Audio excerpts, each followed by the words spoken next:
All right. Dr. Bowen, thank you so much for being with us. Thank you. Thank you for having me. So can you tell us a little bit about yourself and your department?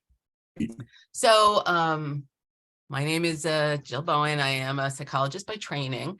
You can tell from my accent that I didn't grow up in Philadelphia, but I have fallen in love with Philadelphia.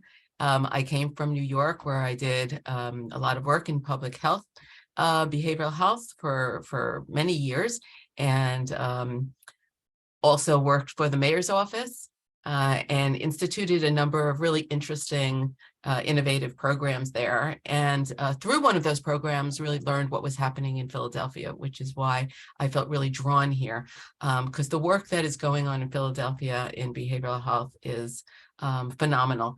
I came as deputy commissioner, and during the pandemic, the former commissioner left, and I threw my hat in the ring and ultimately was appointed to commissioner. So it's been just 2 years that I've been commissioner. The department is the City of Philadelphia's Behavioral Health and Intellectual Disabilities Department.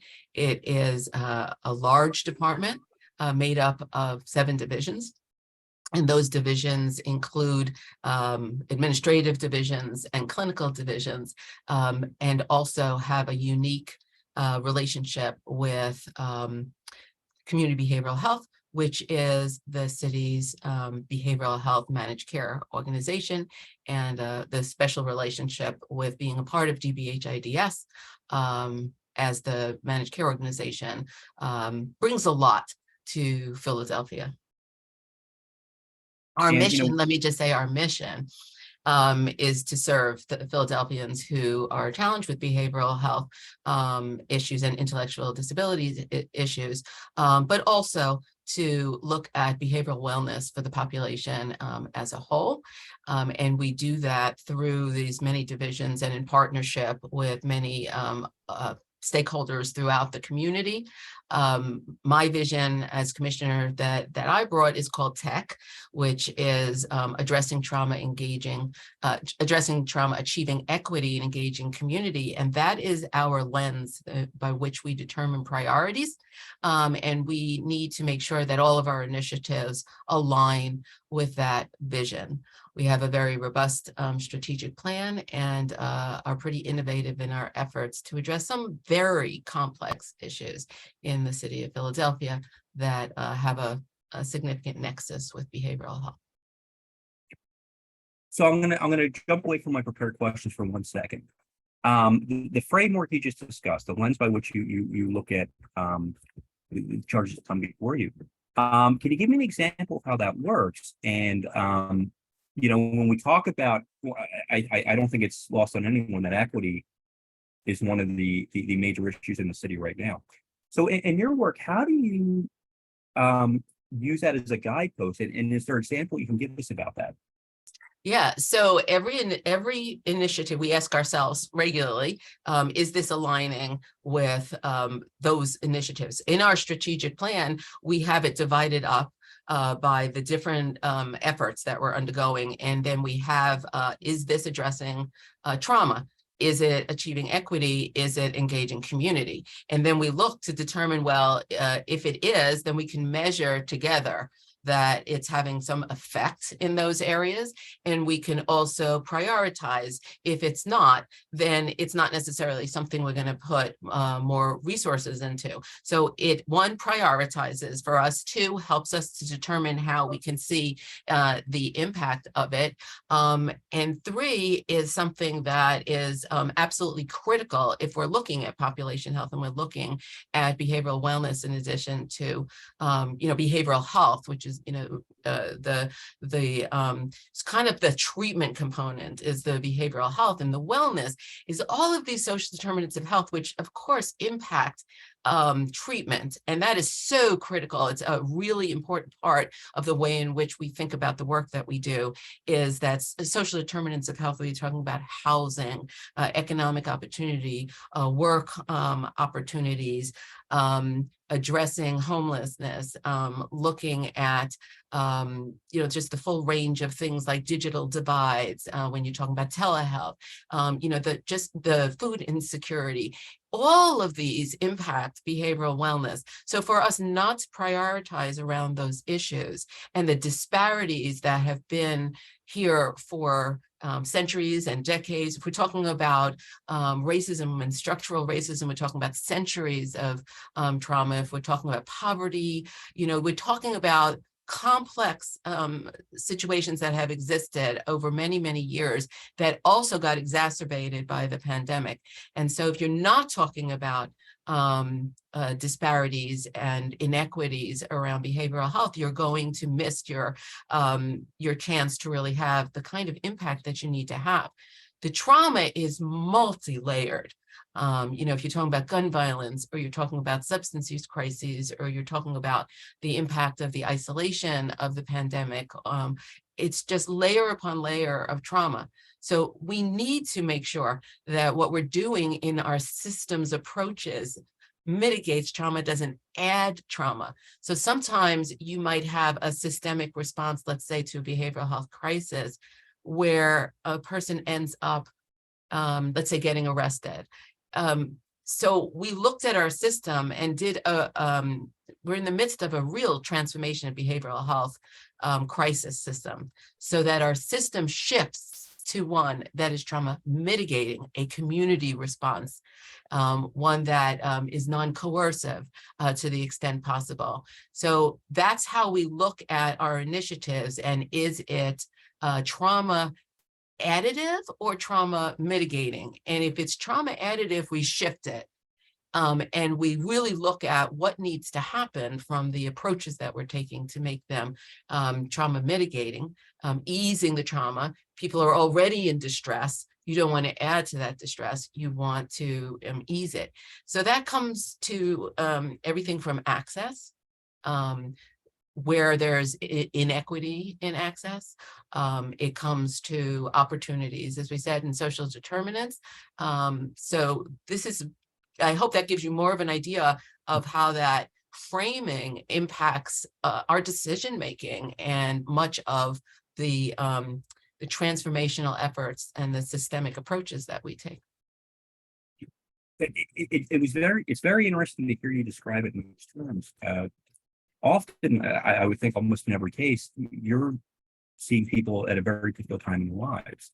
So to look at it as, well, we need to mitigate trauma and not cause more trauma. It feels like a lot of the work that you're doing with people, they've experienced significant trauma, and understanding that and making that part of your the way in which you look at all these issues makes, to me, that makes a lot of sense. I'm not an expert by any means, but it's good to hear that that's one of the focuses.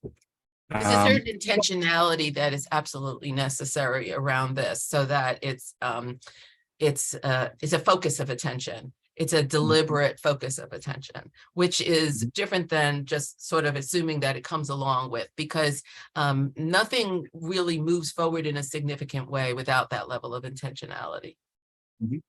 Yeah, absolutely.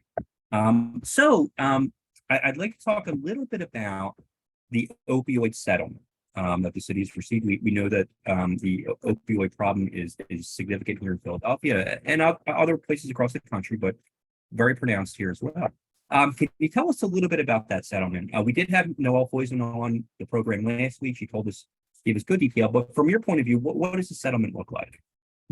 Yeah, so the settlement is a multi-year, and to be clear, it's the settlement, the national settlement that has happened up until this point. There are other things in the midst, so that this might not be the only settlement that ultimately comes to us, but we don't know that for a fact. But we are hopeful, because the impact of the opioid crisis is so dramatic and so painful, and has been so hurtful in Philadelphia, that the resources being returned to Philadelphia are absolutely essential, and we really need them.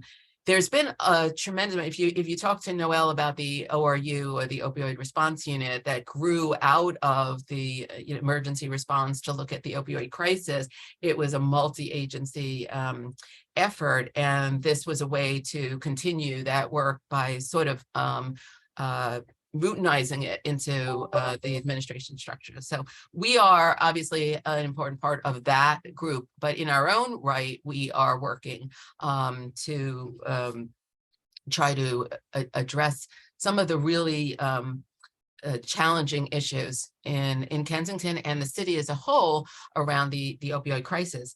The settlement itself was the city of Philadelphia received somewhere around $20 million to try, and that's the first round of it. There's like 18 years of money that will flow, and it's different amounts each year. It's a whole structure in the settlement that was worked on with many lawyers and through Harrisburg. So the DBHIDS initiatives that I think would be helpful for me to talk about with you in this context is there's three major sort of treatment focused initiatives that are really important. And a lot of the sort of decision about what should be first, because there's more money to come, right? And comes from listening to those who are impacted by or most impacted. And we need to keep in mind also that the impacts are the individuals who are struggling with substance use and those in communities that are impacted by the presence of substance use.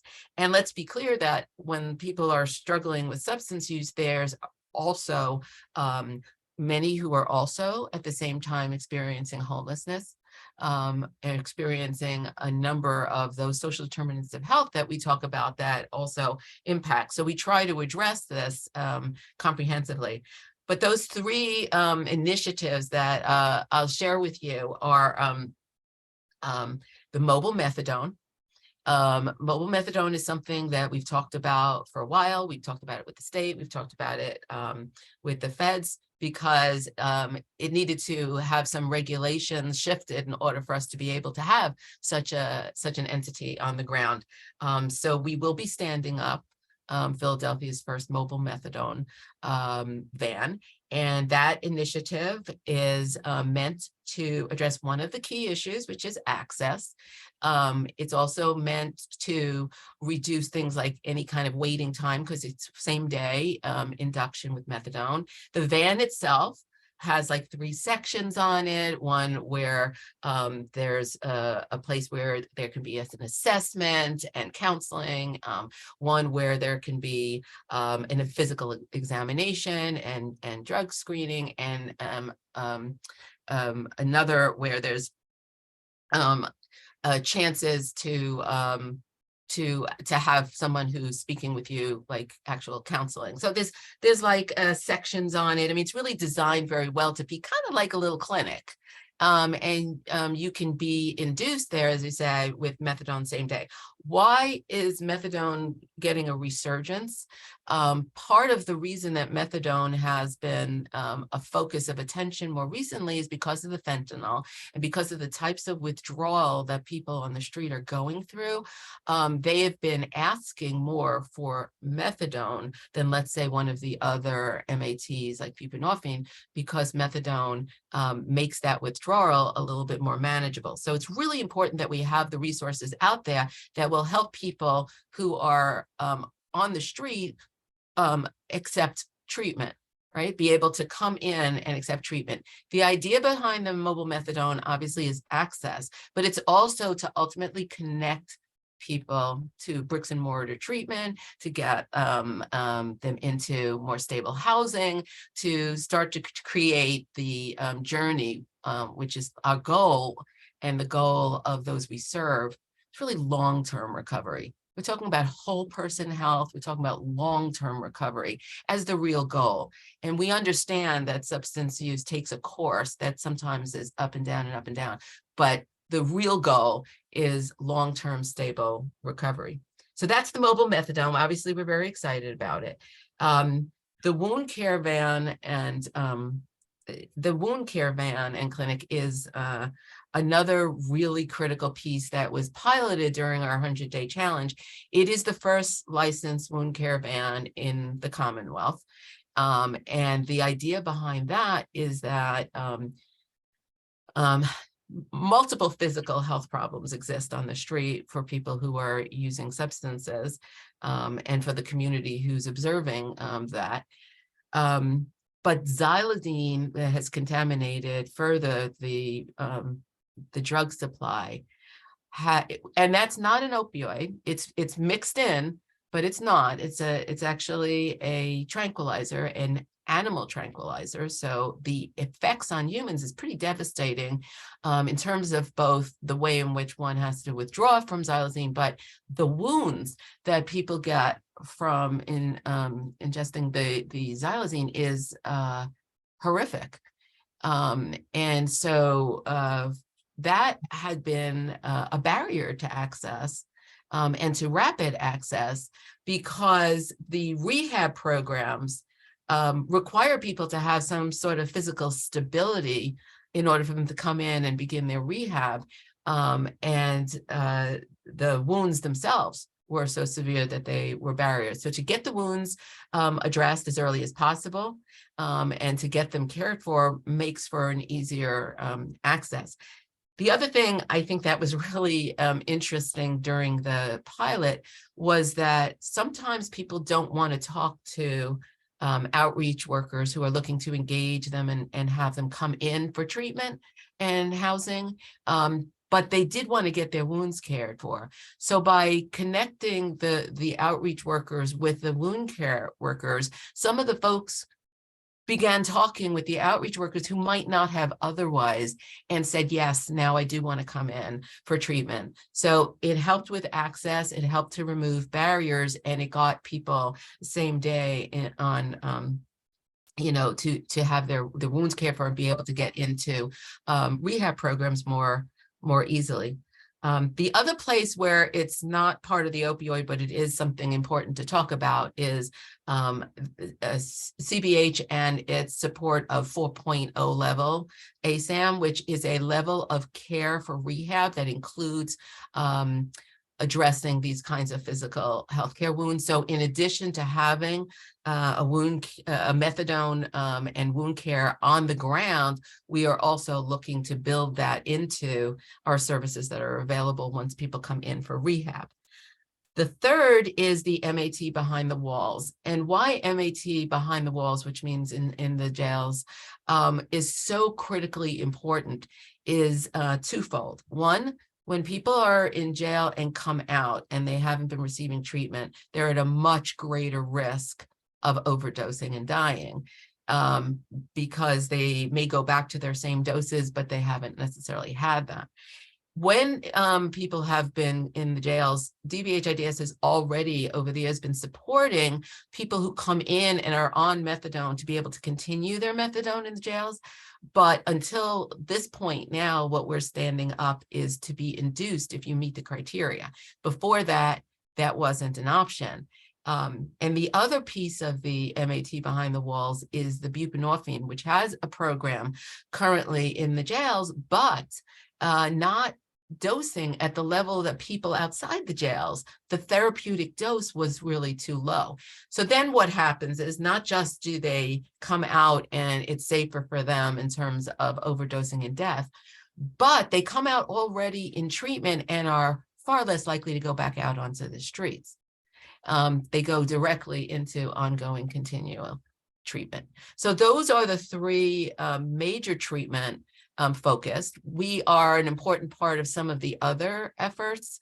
The AR2, which is an EMT focused overdose response vehicle that works in the Kensington area, and the behavioral health component of that is managed through DBH.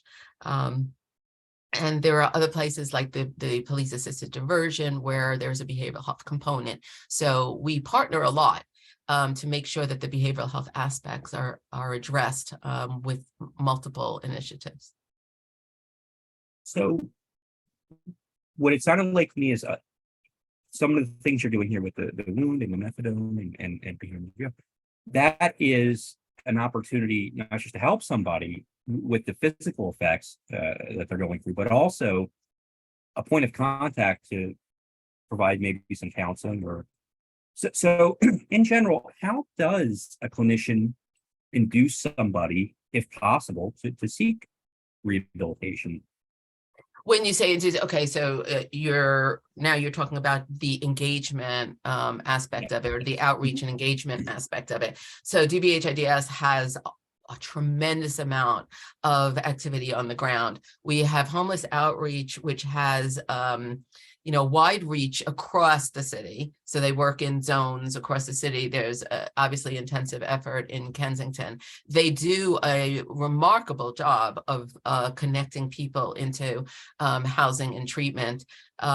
When we were looking at it from the when there was the encampment resolution and we were tracking very intensively, they were quite successful. And many of those people continued on towards long-term recovery. Some don't, some slip back. So it's important to have a continual outreaching engagement. And just to be clear, outreach is making the connection, right? Engagement is actually building a level of trust. And it doesn't necessarily happen with one outreach contact. Sometimes it takes a bit of time for people to begin to trust you, and then start to listen to the idea of what is possible in terms of treatment, in terms of housing, in terms of alternatives to the experiences that they're having, and helping them to understand what is possible in terms of the things that they're really scared of, like the painful withdrawal, like what is possible, having the education, having the experience, and actually bringing the people there. So once you have a trust and you can bring the people into the services, you have a greater chance of success with having people connect up. And even though they do a really good job and have successfully, it's thousands of people that they've gotten and connected in to housing and treatment, in places like Kensington, it's hard to actually see it.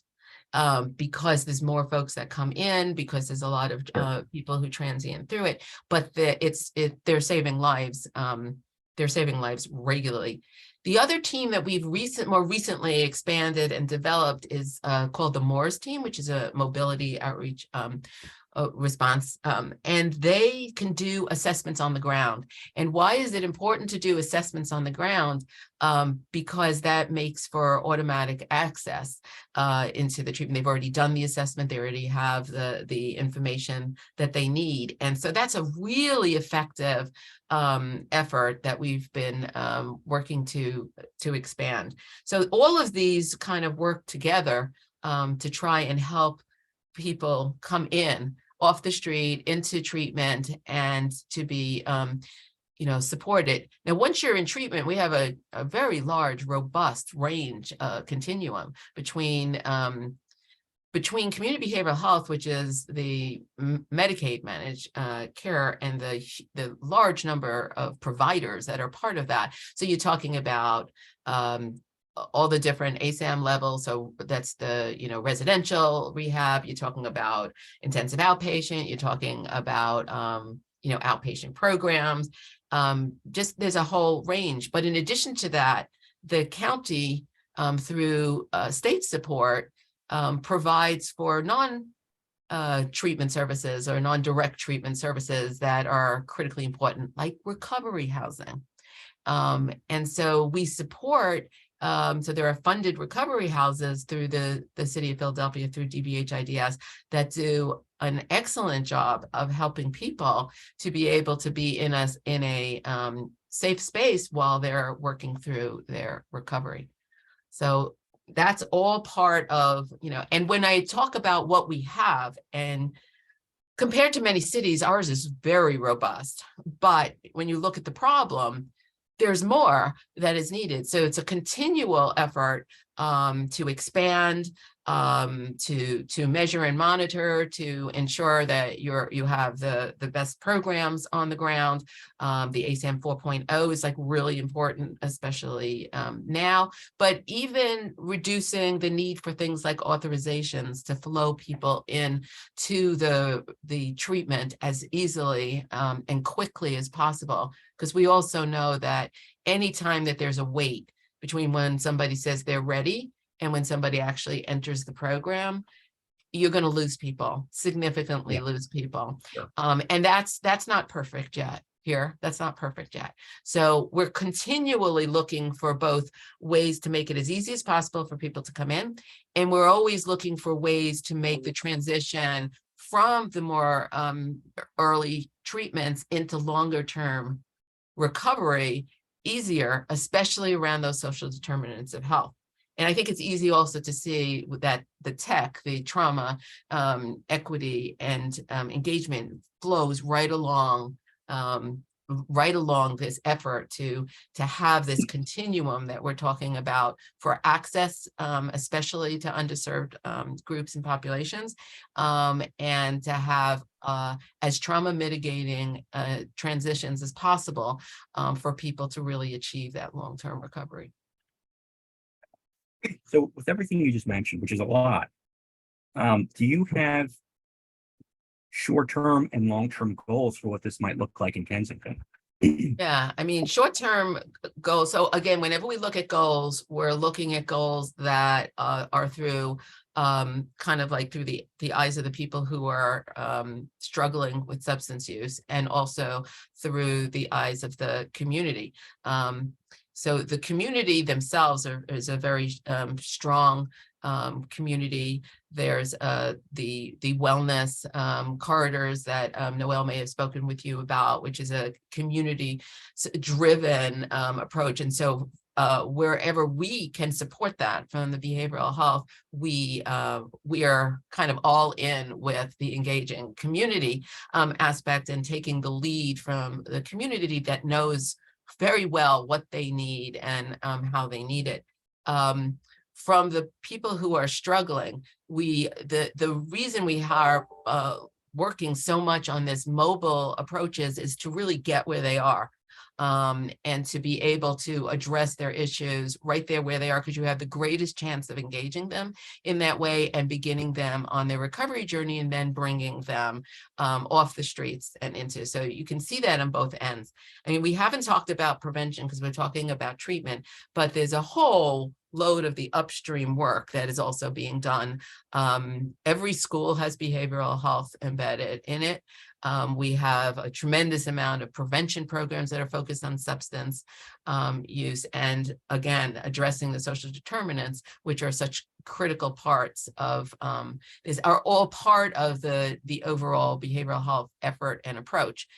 So short term is getting the treatment to where people are, reducing the access, getting them in. The longer term is making sure that the long-term recovery can happen by ensuring that there's sufficient housing, that there's sufficient job opportunities, that people have the opportunities, especially those who have been less able to have those opportunities. We're looking at, Black and Brown communities. So we are looking to make sure that even things like access to telehealth, access to food and transportation, the kinds of things that get in the way of people being able to stay in and succeed in treatment. And that's a longer term goal.